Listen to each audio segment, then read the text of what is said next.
Hey guys, so we're going to start every episode from now on with a physical movement, an exercise, a body movement, because we talked about episode 1, getting out of autopilot. Well, if you're watching these videos, we got to snap you out of autopilot. And getting a physical movement is a sure way, moving our physical state is a sure way to get out of a mental state, so to speak. All right?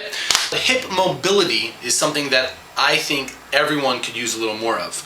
The secret of this movement is it's a progression, okay? So we're going to start off with moving our hips, the joints, right? Doing some joint rotations, then doing some dynamic stretching, which we'll go into, and then finally doing some static stretching.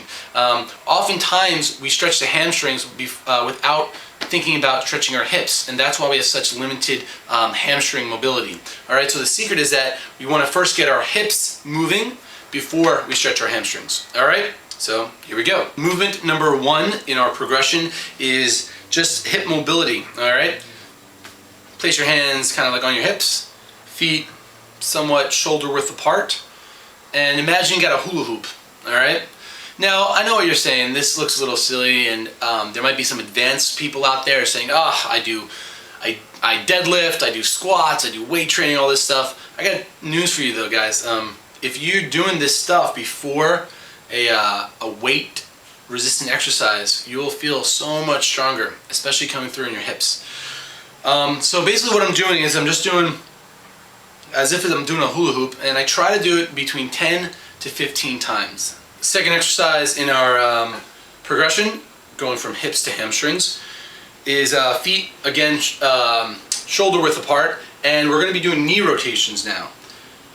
But if you notice, our leg is that song, like the head bone's connected to the shoulder bone. Well, it's true.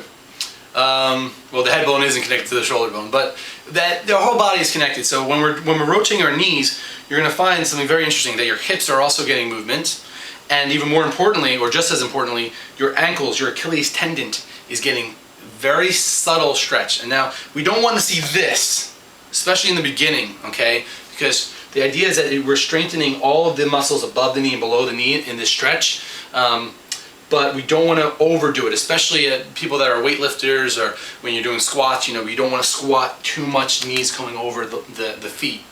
So this is subtly strengthening this area right here, while it's building mobility in our hips and in our Achilles tendon. All right, so 10 times one way, 10 times the other. Then we're going to bring our feet closer together so that they're about hip width apart, and the same movement. All the while keeping a nice upper body, smiling, making silly faces at the camera. And 10 times one way, 10 times the other way. Exercise 3 is just high knees, okay? Just simply raising up your knee, and this is working your hips right here. I recommend doing it start off, if you've never done this before, just start off 5 times one way and 5 times the other way.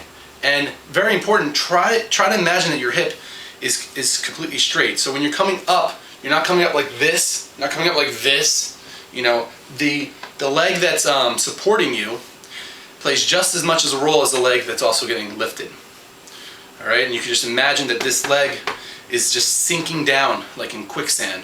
As this gets lowered, this gets higher. All right, guys, so now that our hips are a little more mobile, so to speak, we can begin to stretch it. Dynamic stretching should, if you're doing a progression, okay, dynamic stretching is a better warm-up because it kind of like activates the muscle, it gets blood flowing into the muscle. And a static stretching is very good to do at the end. So for instance, if you're doing a sport, it's good to do a dynamic type of warm-up before playing the sport, and then at the end of the sport, let's say at the end of the game, it's good to do a static stretching to aid in recovery. The simplest dynamic stretching for the hips and for the hamstrings is a simple leg swing, but you just want to pay attention that you don't want to just do a ballistic movement. A ballistic movement is like, if you're kicking, you don't want to just rev up and go, okay? Imagine that the movement's coming from here versus coming from here. Naturally, when we think about kicking something really far, we think about the movement coming from here. But if we really think about our hip is the one that's kind of doing the movement, we'll tend to be a little more focused, a little more mindful in the movement itself, which tends to mean that we'll slow it down and go at a slightly slower pace.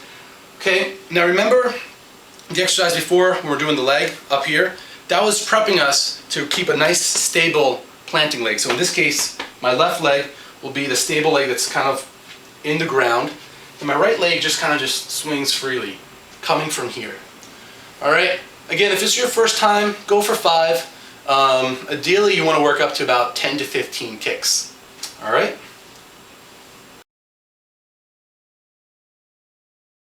You work so hard, this is the payout.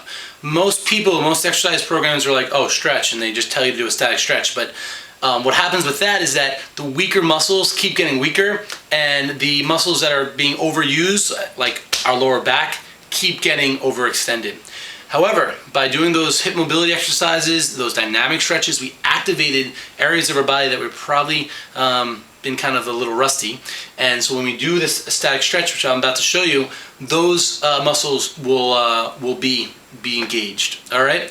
The simplest static stretch that I found for hamstrings, for ankle, for your hip, is just holding it against a wall. And a wall is very important versus just like, I don't know, holding it up against a bar, because what it does is it stabilizes your foot. All right. So if I'm pressing against the wall, my foot is being stabilized, which is great for your calf. It's also very good for your Achilles, for your ankle. And then you can just vary it by how high you put your foot against the wall. If your leg is straight, or if it's bent. If it's bent, you might feel it a little more in your hip. All right. But all this is coming from that right leg, the other leg that's stable. That's why we did some of those exercises in the beginning and concentrating on stabilizing the right leg. So this is really a full lower body exercise. And what's nice is, especially if I'm not holding on to anything, my core has to be engaged as well.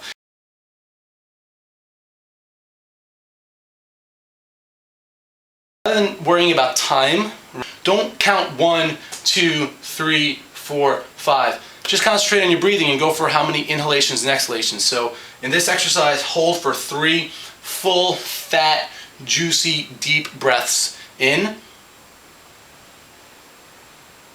and out. So just count breaths, don't count time. It'll just change your relationship up to time. I got that from a yoga class. Entrepreneurial tip number 37562-orange. When you go to work, or when you drive to the store, when you drive to the movies, when you go to a restaurant, park farthest away from the area. Chances are you've heard this before, and they always say, oh, well, this is good because you'll build up metabolism and you're getting some cardio, and walking is good for the legs and the body and all that stuff. But what I say is even more than that. All that stuff is true, by the way. But even more than that is that it changes your relationship between time and between getting from point A to point B. It helps you enjoy the process.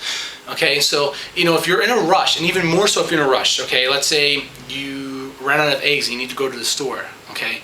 If that's the only thing in your mind is just getting to the store, getting the eggs and leaving, we're missing life, okay? We're missing enjoyment. And this again is that whole getting out of autopilot. All right, if you then have to park a little far away, and as you're walking to get the eggs, and we're talking about 15, 20 seconds, you realize that, this is all happening. What's going to happen is that when you do start an entrepreneurial business or an entrepreneurial hobby, when I say entrepreneurial, I just really mean just a mindset of that, being independent, being free, kind of being in control, doing things on your terms.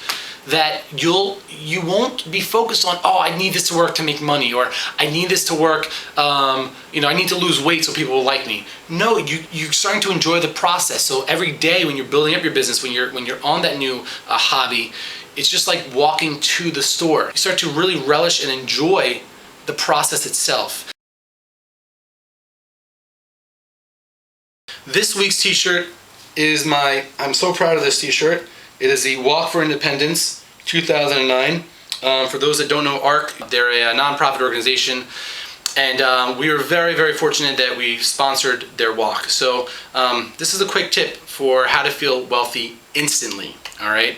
Give, all right? Now, the secret is the more you're connected to the giving, the more wealthy you'll feel.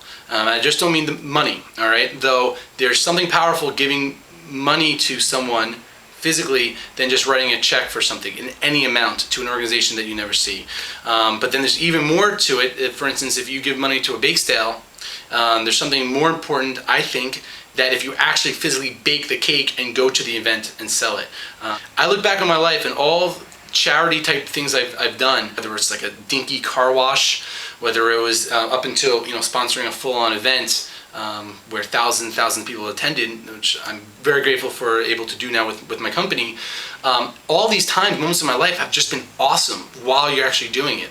And I challenge yourself to go back and look back into your life and really pick out those times when you've either given charity financially, or even more importantly, donating your time, your creativity, your energy to an organization that you believed in, that you participated in, and really look back and really kind of like peg that feeling to how you felt.